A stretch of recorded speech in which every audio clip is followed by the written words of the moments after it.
Tamnamaru mefanitsuruna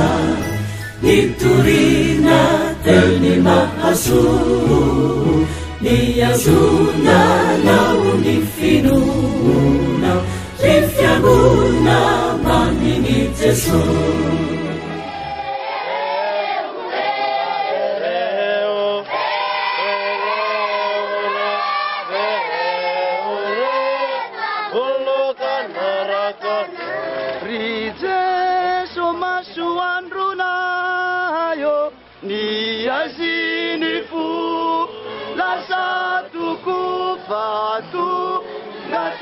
Natina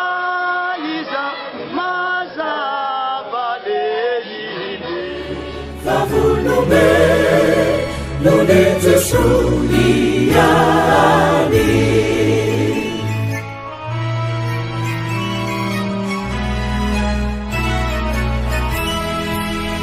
Kusaiya tanunifani Masyarut sa terasiya noon pa na sa siya isika po ng leman Ufahaza vanakayitiru Nyazina ang katagalan di mo to fluid sangan Kunate isika ko aza dino mafingonana ng fingonan tsy maintsy anatin'ny firenena foana isika dia heniko mihitsy le vavaka teo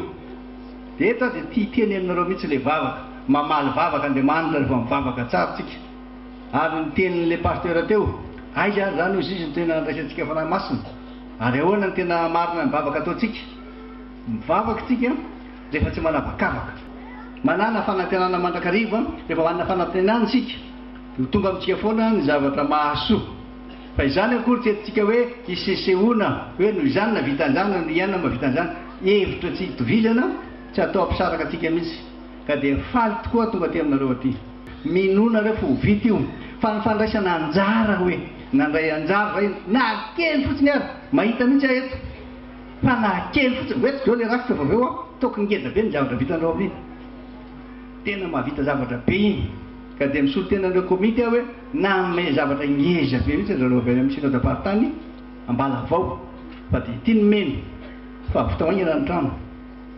sotra atsika